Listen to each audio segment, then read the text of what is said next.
September 2025, Atlantic Ocean. Operation Iron Reprisal is already underway. NATO has launched a full-scale strike on the United States. 31 allied nations trying to breach the most heavily defended homeland on Earth. It didn't start with a single shot. It started with a fracture. After pulling out of its European bases, the United States quits NATO and cuts off all access to shared systems. Satellites, intelligence feeds, GPS, gone.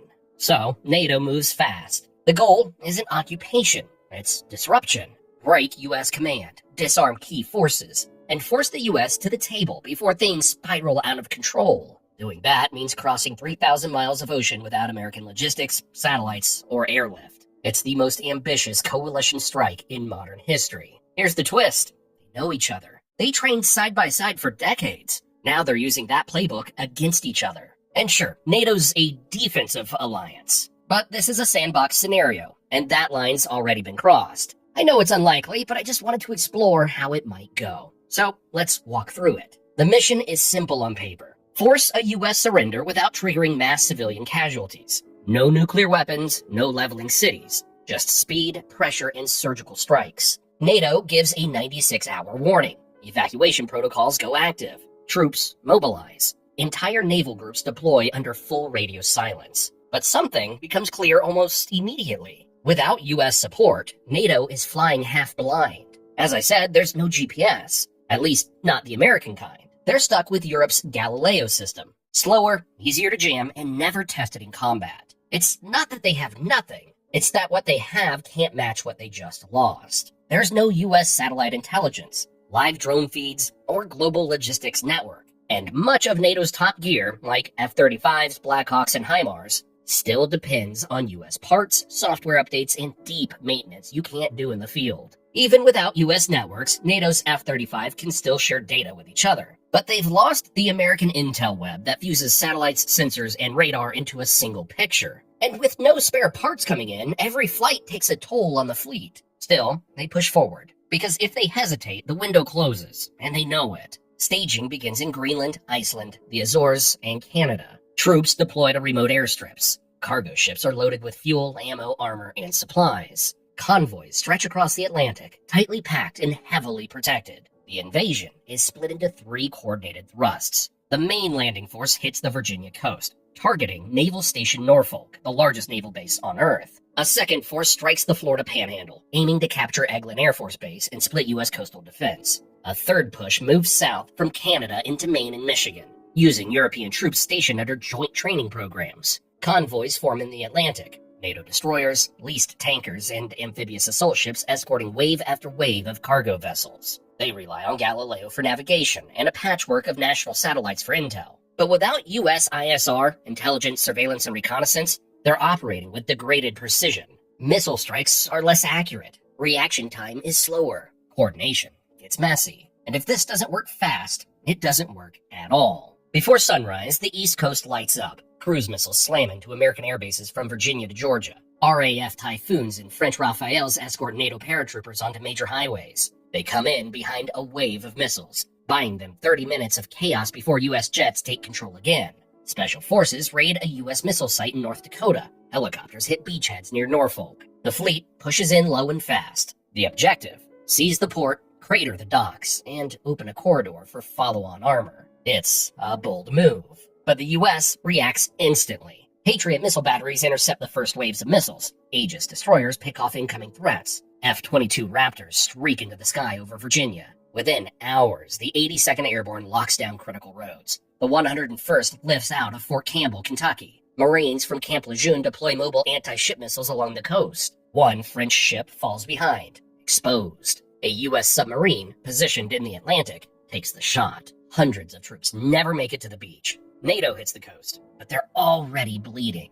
From inland positions, U.S. HIMARS launch GPS-guided rockets into landing zones. Apache helicopters pick off stalled vehicles. Coastal batteries fire naval strike missiles, long-range precision weapons that slam into NATO's escort ships. Amphibious transports take direct hits. Troops hit the water. Armor sinks before it ever rolls. B-1 bombers, flying from Dyess Air Force Base in Texas, well outside NATO's strike radius, launch long-range anti-ship missiles into the convoy. And American armor? It's on the move. Abrams tanks, Bradley fighting vehicles, Paladin artillery. all rolling in from Georgia, Kentucky, and Texas by rail. The U.S. uses its own domestic infrastructure to full advantage. Within 24 hours, heavy armor is moving faster than NATO drones can track it. That's what interior lines gets you. The defenders move faster, fight closer, and resupply easier. NATO doesn't have that, and now it shows. Then the cyber war begins. NATO hits hard. East Coast infrastructure buckles. GPS signals are spoofed. Commercial drones veer off course.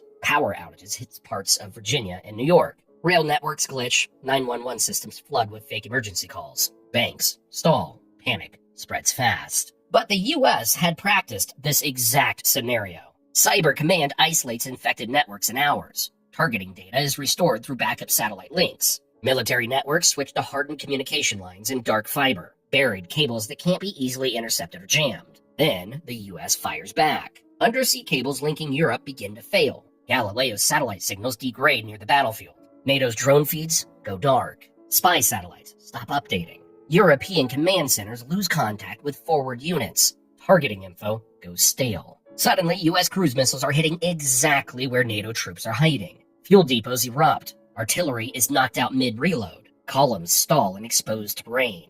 The cyber war doesn't buy NATO an advantage. It speeds up their collapse. But speed isn't NATO's only enemy. Now the terrain turns against them.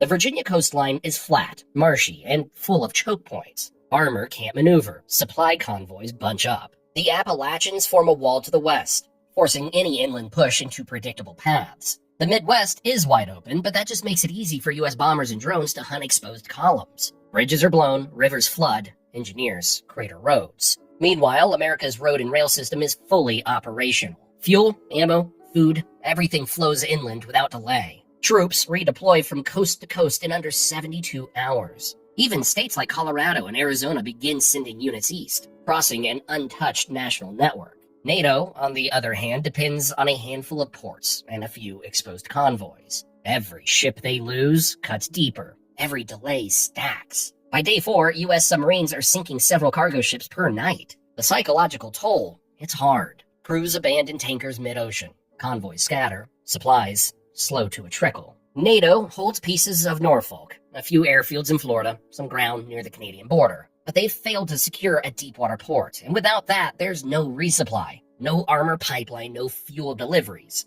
Just fragments of a plan collapsing in real time. The U.S. floods the interior with National Guard units. Brigades from Pennsylvania, Ohio, and Tennessee reinforce air bases and armor divisions. Within days, the defenders outnumber the invaders, and NATO's running dry. Their F-35s are low on missiles they can't replace. Their tanks need diesel. Their artillery shells are almost gone. And the beach is still a bottleneck. Because the U.S. isn't just holding the line, it's grinding them down. Then the counteroffensive begins.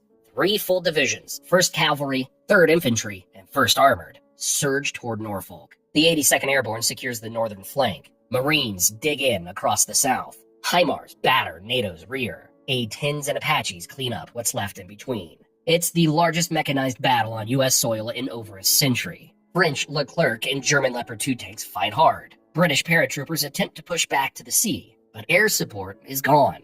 Communications are jammed. Logistics are finished. There's nowhere left to run. The NATO beachhead collapses. Florida falls. The northern push pulls back into Canada. Hundreds of NATO troops are cut off and captured. Some surrender on live feed. At sea, the HMS Prince of Wales takes a direct missile hit. The Charles de Gaulle is disabled by a drone swarm. NATO's remaining ships retreat, and U.S. submarines chase them across the Atlantic. The war is over, and there's no question who won.